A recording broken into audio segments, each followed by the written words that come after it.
All right. Good morning, Ms. Michelsen. Thank you for joining me on the 19th episode of One to Come Up, a podcast where aspiring entrepreneurs can learn from the best of the best.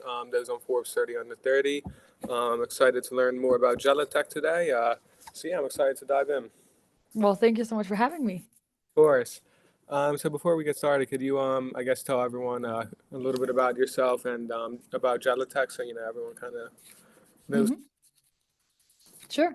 Yeah. So as you said, my name is Stephanie Michelsen. I am the CEO and founder of Jellatech. I started my company 4.5 years ago, and I have a background in biotechnology. So I'm a scientist by training. Originally, I'm from Denmark. I grew up in Sweden, spent some years in the California Bay Area, and now I am based in the Research Triangle in North Carolina.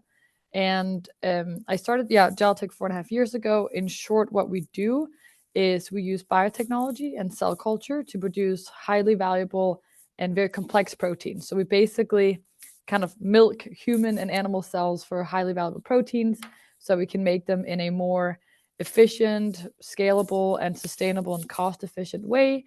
And we are a B2B company and looking to enable companies.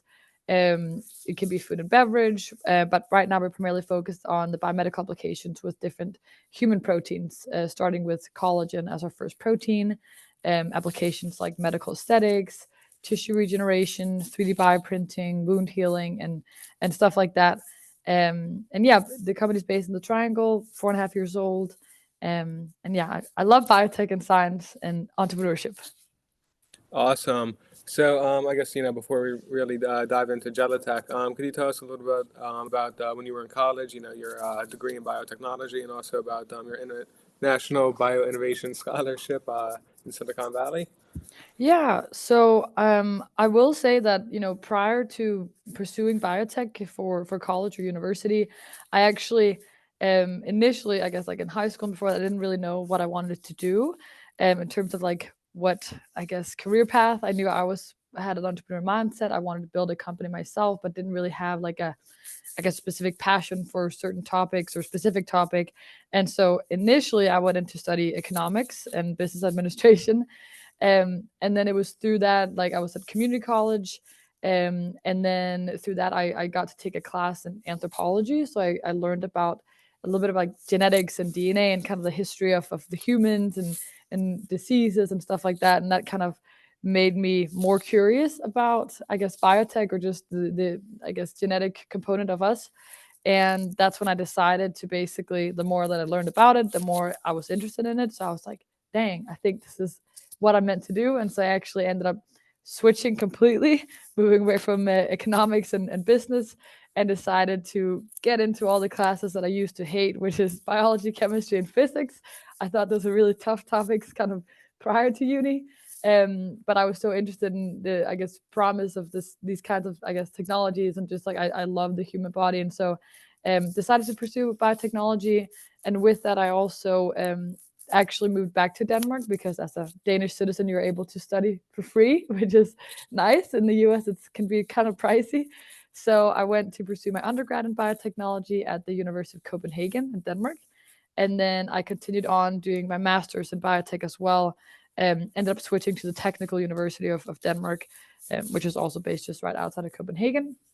And then the program or the fellowship that you're mentioning, at the time I was actually the first cohort, but basically it's a fellowship or scholarship that is sponsored by the Novo Nordisk Foundation, which is one of like the biggest research grant organizations in the world. It's Danish, but they basically wanted to allow like 5 Danish biotech students to go and intern in biotech startups in the US to kind of learn about what it takes to build a biotech startup and just a general startup. And so the Silicon Valley Bay Area is a great place for that. It's such a hub for biotech startups.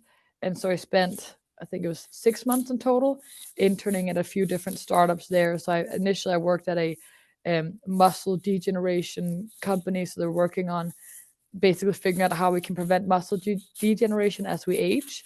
And then I moved into another company that was more about like science communication and networking. So I kind of learned about how do we communicate science, like really hardcore science, in a very digestible, effective way, and helped organize events and stuff like that.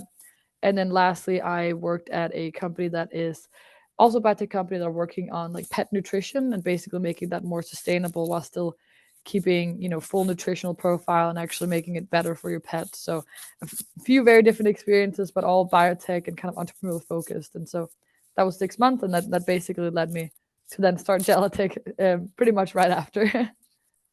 Dope. So yeah. So what was the moment kind of when you decided to start Jellatech, and what were some of the issues that you saw with the previous method of hmm animal agriculture and deriving it from that? Yeah, so at like the final company that I was working at, so like in the pet nutrition, it's kind of like a broader industry or space that we call like alternative protein.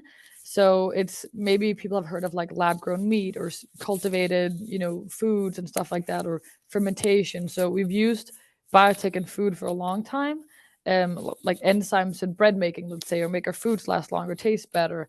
But in that time there was a lot of companies that were kind of popping up and kind of scaling that were like in this space, like lab grown meat. So any and all efforts to basically make food and nutrition more sustainable and figuring out different ways of getting the same like nutritional value, but doing it more sustainably, because we know that like animal agriculture is one of the major greenhouse gas emission contributors. And so we need to find different ways of feeding the planet more sustainably. And so I thought that was a really beautiful, I guess, use of biotech. And so I got really interested in that because a lot of biotech is very like complex and kind of far away from the end user, and not most people are interested in like enzymes and proteins and stuff like that. But then when it was food, it's something that we all consume and we can kind of understand, and it's digestible and super impactful. So I fell in love with that space and knew that I kind of wanted to move into that space. And that's kind of where I realized that instead of trying to recreate like meat and cheese and dairy and stuff like that, I kind of flipped it and said, okay, well, if animal ag disappeared tomorrow, let's say, like, what are some of the things that we can't make? What are some of the things that we have to currently rely on animal ag? And so that's kind of where I landed on the individual, like, complex and functional proteins that can only be sourced from animals or humans, like the animal kingdom. And that's where I landed on collagen and gelatin. So collagen is kind of like the starting point, or like a very unique functional protein. It's the most abundant protein in our and most animals' bodies. It makes about 30% of all protein, and it's very important for like structure and basically integrity of our bodies. But it's also used in like food, and like if you've ever, I'm sure people have got gummy bears, but like a lot of that is like made with gelatin, which is a derivative of collagen. Even in yogurt, clarification of wine and beer sometimes. So it has immense applications, and the only way of getting it is from animal ag. And so I was like, if we really want to build a future where we don't need animal ag, we need to solve for all of these individual functional complex proteins. And so that's kind of what led me to start Jellatech, basically saying, okay, can we make collagen and its derivative gelatin in a way that's not sourced from animal tissue? And so that's why we started in 2020. And basically, what we do is we grow animal and human cells, and then we, like I said, sort of like milk them for collagen. And then we have the very same collagen that we otherwise would get from the animal, but we just grew it in the lab. There's no animals, and we have a very small footprint, and we can basically tweak and control the whole process. So it's safer, it's scalable, it's in the future going to be more cost efficient, and yeah, we can control the process. So it's yeah, without relying on kind of like all the negative sides of animal ag. Definitely, this sounds like a pretty amazing technology. So between 2021 and kind of like 2022, you had mentioned that there were a lot of other startups in like a similar industry, but not quite. So hmm how were you able to secure fundraising during this time? Also with this new technology, you didn't quite yet have an active product, and hmm a lot of speculation in the market with COVID and all. So how hmm were you able to because you did 2 million in funding, or Yeah. Yeah. So we basically, I think one thing that I learned kind of, I guess, through my career, my studies is, network is everything. And so while I was doing that fellowship program that we talked about before and kind of interning in different startups, I built out a network as well. And so that's actually what kind of how it came about later that I met my first investor for Jellatech. And so this was an investor that's investing heavily, like they're called Big Idea Ventures. They invest a lot in alternative protein and have done a lot of really amazing investments in amazing companies. And so they'd been looking for an alternative to, collagen and gelatin that was not animal derived. And so when we, I guess I had the idea for this, pitched them, and they were our very first check, kind of when we were just at like the idea stage of the company, pretty much.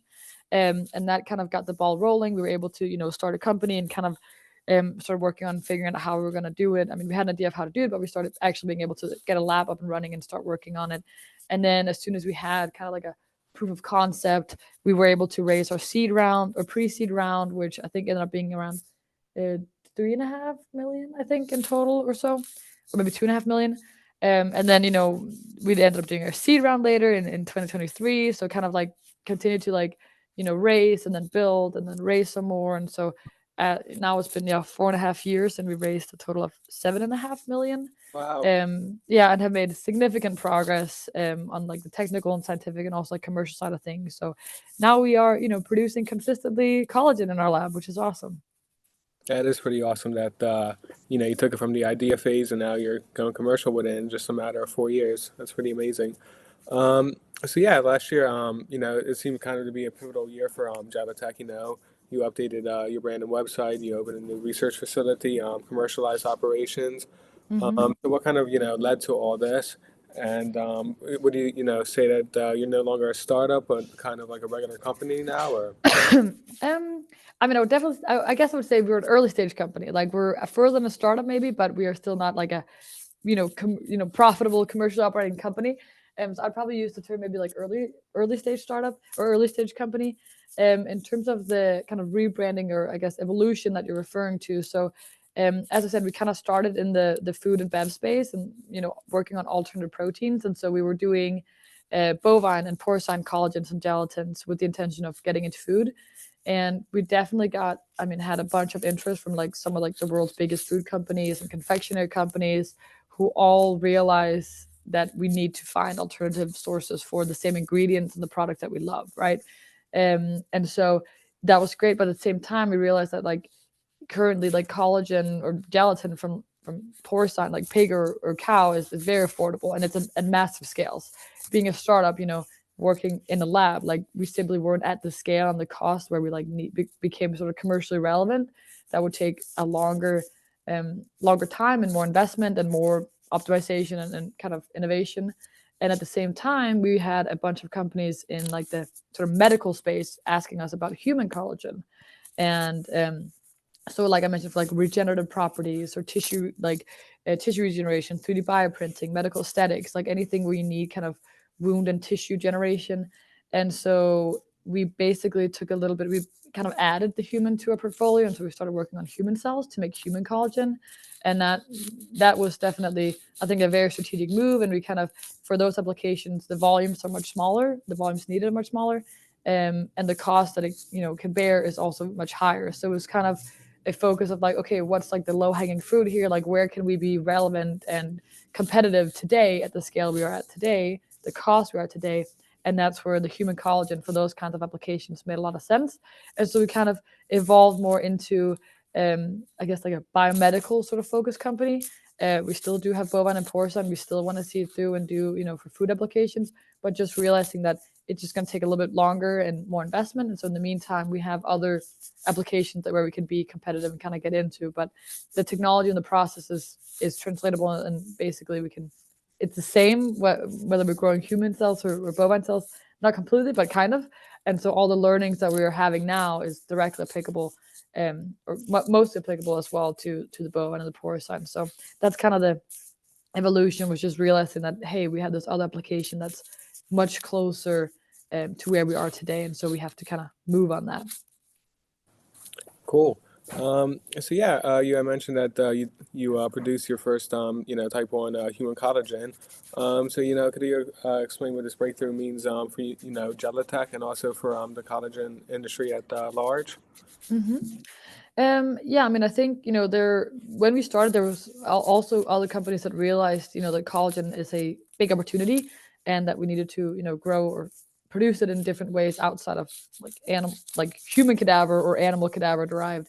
Mainly, those companies were doing fermentation, so basically inserting certain like the collagen encoding genes into like a bacteria or a yeast cell, and then producing collagen. However, most of them basically end up with peptides, which is sort of like little pieces of the protein.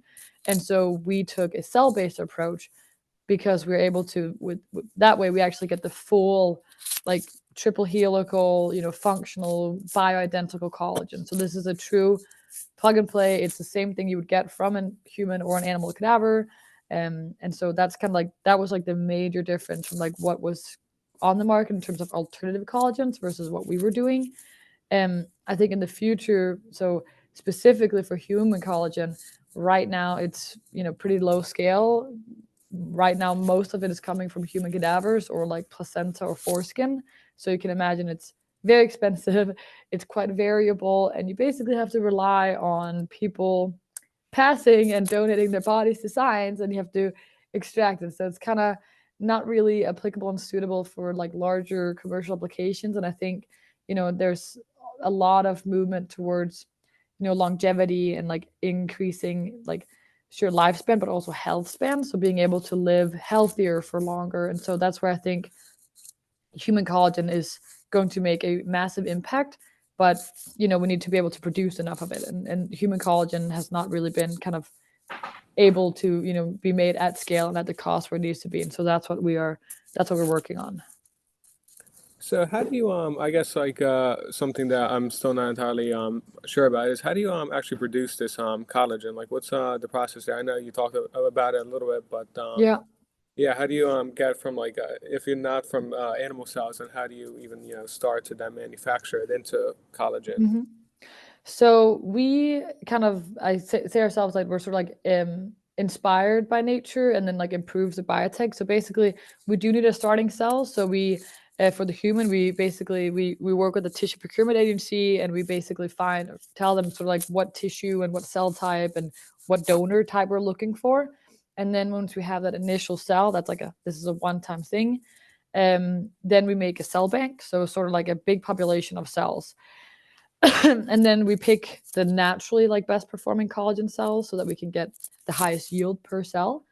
And then we can tweak those cells to make them even better. We also immortalize the cells, which basically means that these cells, like if I did like a primary cell culture, so I take like a biopsy from your skin or whatever, those cells will divide and grow to a certain point, and then they will kind of die off as they should. What we do is we insert genes basically to immortalize them so that now they won't kind of die off. They can have many generations and passages basically.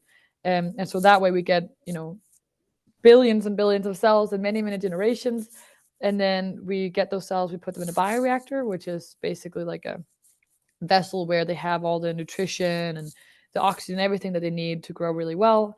And then we grow the cells up, and then we kind of move it into sort of like a collagen production phase. So we kind of switch again, we have control over the process. So then we sort of like tell the cells, okay, stop dividing and growing. Now we need you to focus on making a lot of collagen. And then we take them through kind of like the collagen production phase. And then at the end, we extract and purify. And so we end up with a very pure, still functional, completely bioidentical collagen to what you otherwise would have to extract from like tendons, tissue, skin, bone, whatever. We get the same thing, but we can control again like how like we know how much we're making every time. It's from one cell, it's one population, it's very consistent, it's ultra pure, and we can kind of decide the scale. Like it's like we input X, we output Y, and that's what how it'll be every time, which is very exciting. So that's basically kind of milking cells for collagen. Wow, that's a very amazing technology. It kind of sounds like science fiction-y a little bit. You take one Yeah. cell, make it into a billion cells, and then you can turn that into collagen. But it's incredible that it's real. Yeah. Uh, where do you see the next areas that you're going to develop into? Are you going to stick with human collagen? I know you wanted to go back to the pet collagen, but do you see any other implications for the technology that you're developing? Yeah, I mean, I think, there's so collagen, type 1 collagen is sort of like our first protein. We are working on exploring other kind of similar and synergistic proteins, if you will, specifically human proteins. So there's a lot of, I guess, bits and pieces that like are highly valuable that currently we have to extract from tissue, let's say, and it's just not really efficient. And so if we are able to produce them at scale and, at higher yields and more efficient in the lab, I think they can have really big impacts in human health and lifespan.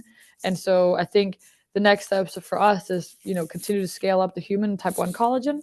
And then really what we're doing is sort of like process and almost like a platform. So then we can grow other, human proteins. Primarily, we're currently focusing on like extracellular matrix proteins, so proteins that are kind of like around and outside and in between cells. That's kind of like probably where our expertise lies, but basically focusing on these proteins that you cannot extract efficiently from tissue, or that they don't exist in large enough volumes for it to make sense or even be possible. And also proteins where fermentation, like engineering, yeast, bacteria, like microbes, or engineering plants just won't yield the right thing. Like it won't yield the full bioidentical functional protein. That's the stuff that we want to focus on. Stuff where we need, mammalian cells to grow, and we're able to do so very efficiently. Cool. So yeah, I mean, it certainly sounds like there are a wide range of possibilities here. So I guess we've gone over the past, we've talked about the present. Normally, I like to the last question to be about the future. So I guess where do you see I don't know, the future of Jellatech? Yeah. It's a pretty open-ended question, but Sure. I mean, like I said, I think, we are at the best place, I mean, we've ever been in terms of like our technology and our science. So we've proven it out, and now we're getting into the scale up phase and have been kind of going into it. So we should in a few weeks be able to show like full scalability, meaning that what we're doing in our small lab can be done at a commercial scale, in magnitudes larger in terms of volume. And then I think as well, like what we're interested in is just like making an impact. So whether we, increase, like I said, health span or lifespan, we're able to help, do that. And we can enable companies that are in, printing organs, or they're regenerating tissue, or, we can have better products, more bioidentical, biostimulatory, regenerative properties. I think those are things that we're very excited about, but basically making a positive impact on human health, without kind of the implications of like, or the bad stuff of like animal ag and stuff like that. So we don't want to do it at the expense of the planet's resources, but we want to basically be able to make people, healthier and live longer. And so I think just continue to grow different highly valuable proteins that currently just can't be done like outside of biotech. So I think that's something, and of course, like the food is something that we're also still very excited about. For that, we just need to get to larger scale and lower cost. But I think in the future, a lot more of the materials, ingredients, proteins, whatever, I think it will be grown in the lab. So that's one that excites me too. It's actually becoming a reality that we can have like lab grown stuff. And I think it's not going to sound as science fictiony or Frankensteiny as it might today. I think it's going to be a very normal thing. And I think it's something that has to happen because currently we are destroying our planet and we're not even getting enough out of it. So we can do it more efficiently with biotech. well, I'm excited to hear that in a couple of weeks this is going to be like a commercial technology. Yeah, Yeah, and we're going to demonstrate scalability, and then it can be, what we do at the small scale yeah. should be directly translatable into the large scale. So it's very exciting. Well, this is the first step towards sustainability, and it's kind of cool that I got you before it. Yeah, right in the midst Yeah, of it, in the weeds of everything. yeah. Well, thank you for joining me today, I guess. I mean, I'm sure you must be very busy with all that, and it must be very exciting to be on the verge of that breakthrough. Yes. So thank you for joining me today. Thank you for having me. Of course. Stop recording.